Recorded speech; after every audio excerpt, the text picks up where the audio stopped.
Hello, all my dear friends. This is Julie Hedges, and welcome to a cosmic conversation and an update today. I'm coming to you from my vehicle. I wanted to be outside and come to you in nature, but it is very, very windy and still very damp, so I decided not to get out of the car to try to do that because it's very, very windy and it'd be very hard to hear me. I just want to check in with everyone. I know that I did my monthly Cosmic Conversation special show on Monday, which was a sound healing session, a time to just uplift you and speak to your soul, and offering prayers through song and through chanting and those good sorts of things. But I really want to today just ask you, how are you doing? Have you felt your own body today? Have you felt your feet on the floor? Have you felt your own emotions today? You know, that's the thing. We're human. Emotions are part of us, and all emotions are okay. Have you felt what you really feel without editorializing them or putting them aside in a different box, saying, I'll get to that tomorrow? Have you done something nice for yourself today? Have you done something nice for someone else? Are you able to stick to some kind of routine that is working for you right now? Or have you been able to adapt your previous routine to be of a benefit for you right now? Here where I am,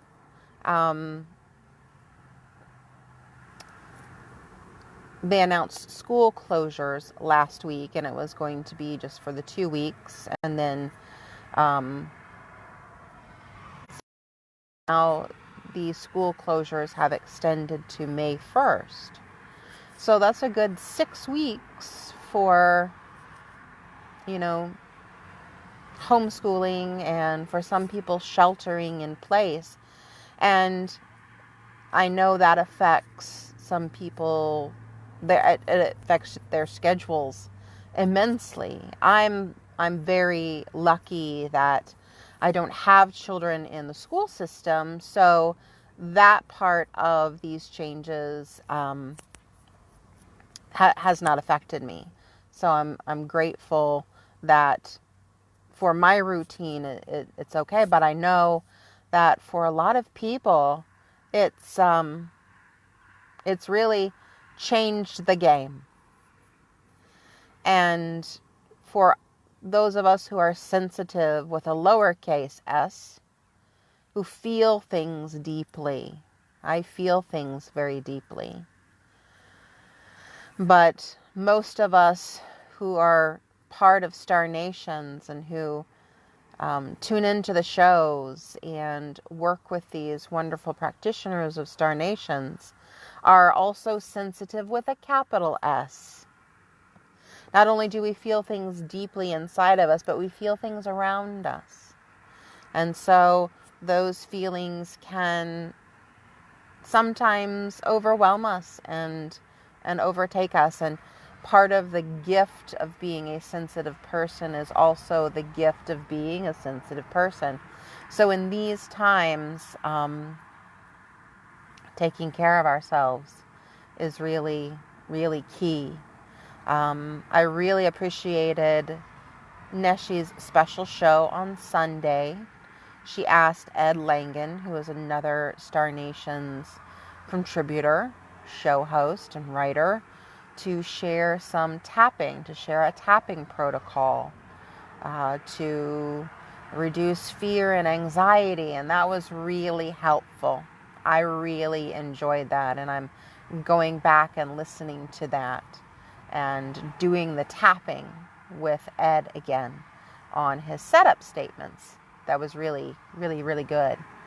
In addition to tapping and other things, what are you doing to balance yourself as much as possible? And I feel like it's necessary for me to say this, that we don't have to have it all together. We don't have to put that pressure on ourselves to have it all figured out and be Johnny on the spot, or Girl Scout preparedness, Boy Scout preparedness. We can prepare as much as we can, but we're also human. And so we need to allow ourselves the humanity of feeling our own bodies, of feeling our feelings, of expressing that when we need to in hopefully appropriate and healthy ways, of getting plenty of rest, of doing things that we know are good for us. Even with these disruptions and schedule changes and all of that, things just got really real for me yesterday. You know, I've been very lucky about how the current environment has not really disrupted my current schedule too terribly.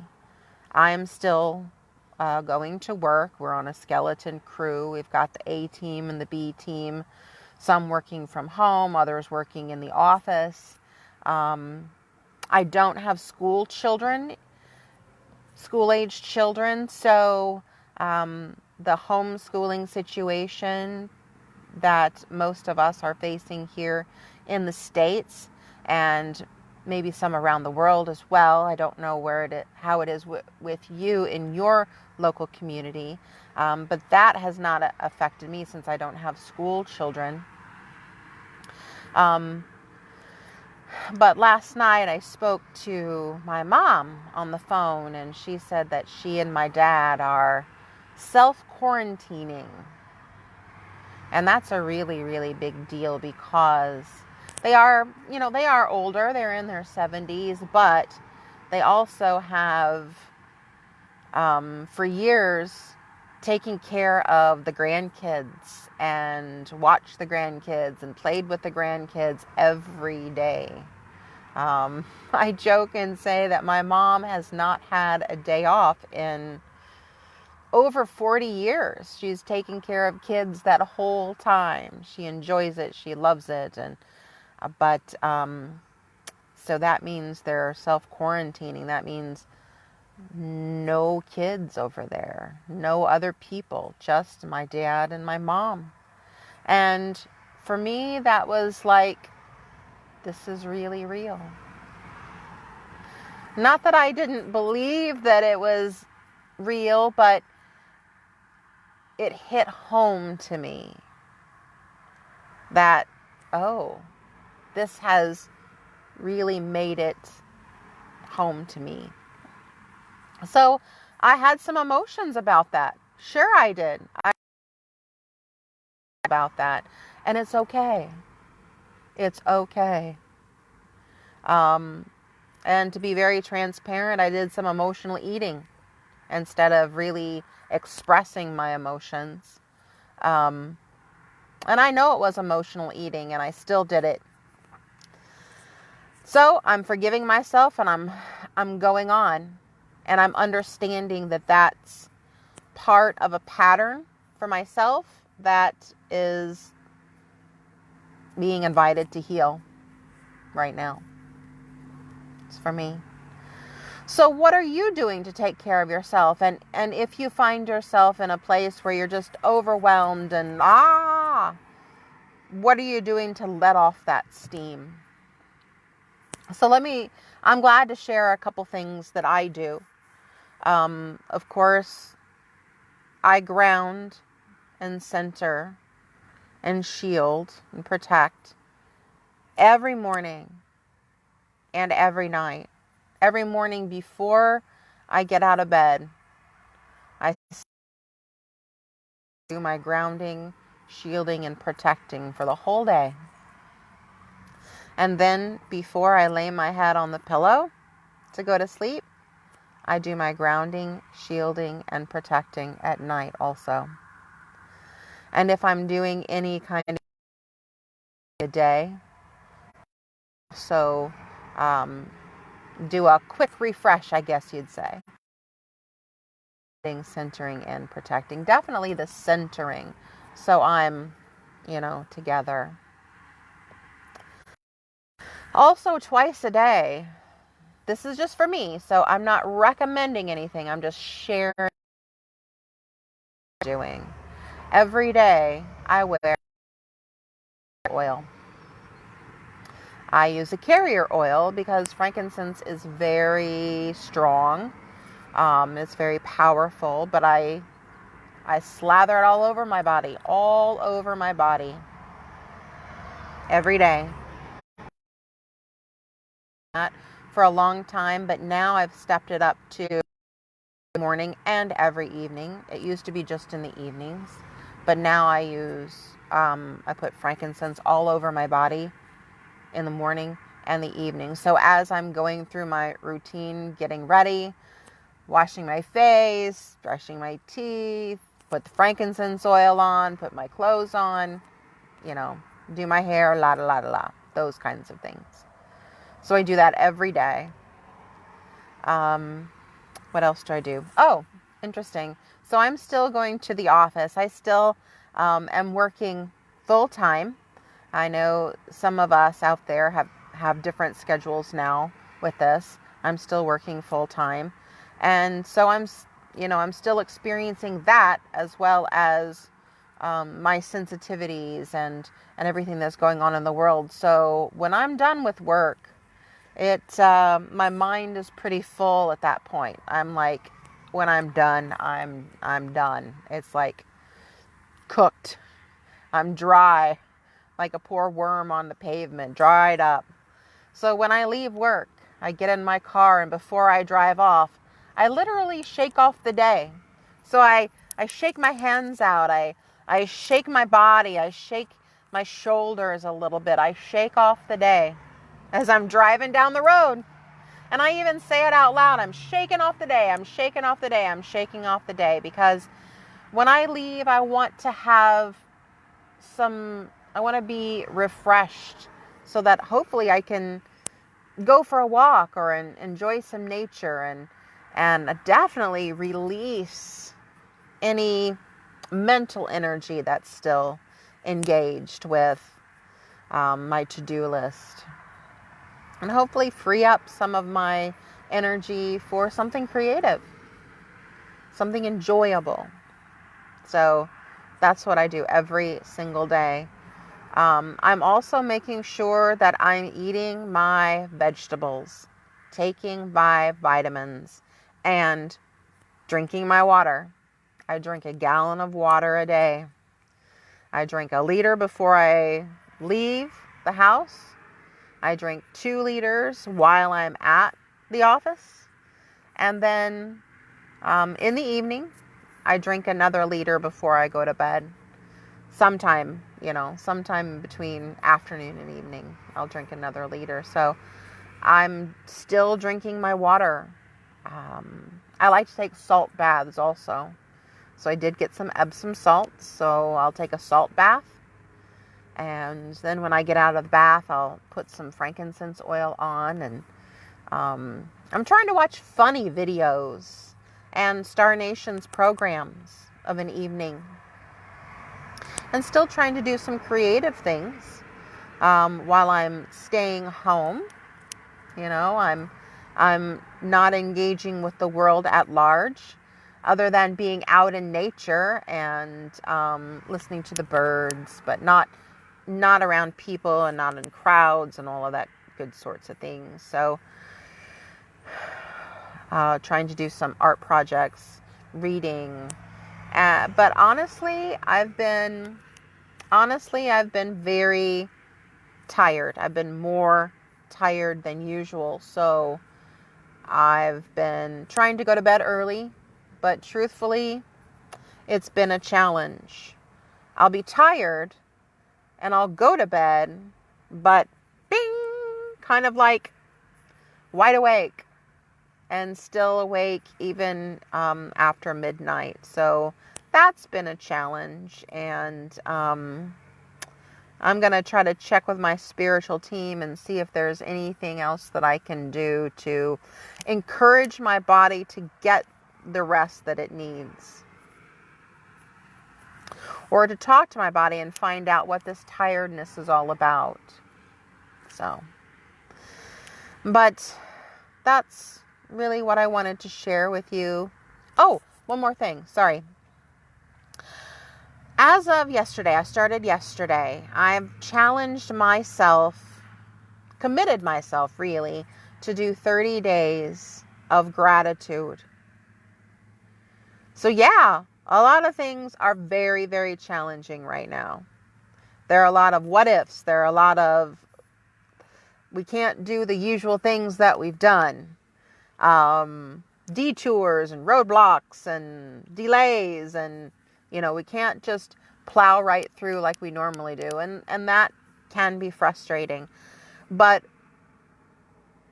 I'm challenging myself and committing myself to do 30 days of gratitude, posting 5, just a short list of 5 things per day on my personal page, what I'm grateful for. And I'm also going to post it on Cosmic Conversations page. And I invite you, if you feel like taking that challenge with me, to post 5 points of gratitude.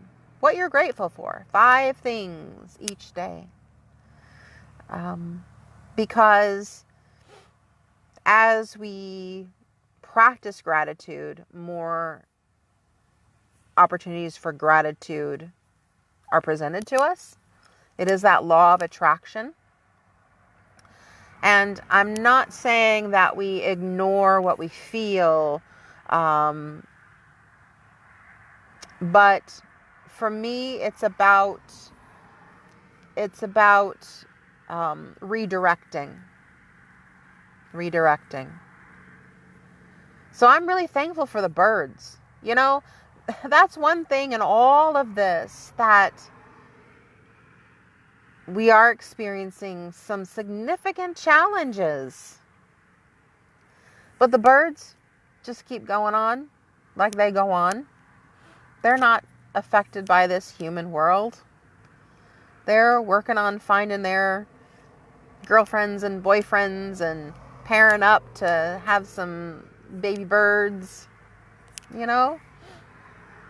The daffodils are blooming. My forsythia is blooming. The trees are blooming. It's spring.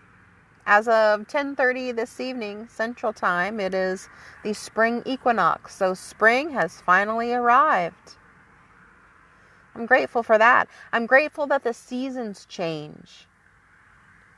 Even as we're experiencing this, it's going to get greener and we're going to have flowers. So I invite you to post what you're grateful for. I'm calling it a gratitude roar. I'm going to do my gratitude postings as a gratitude roar. So what that means to me is that I'm going to just shout it out from my heart and hopefully my life that, yes, there are challenges, and I acknowledge those, and I acknowledge what I feel, but there are some really good things too that I can enjoy. So I hope you take that challenge with me to gratitude roar for 30 days. And I thank all of you for being part of this cosmic conversation. I enjoy coming together with you. And I can't wait to do it again. From my heart to yours, Om Tat Sat. That's my new salutation. Om Tat Sat. I am that. And in English, we would mainly say, I am that I am. Or I am who I am. So boldly being who you are. Om Tat Sat. Mwah.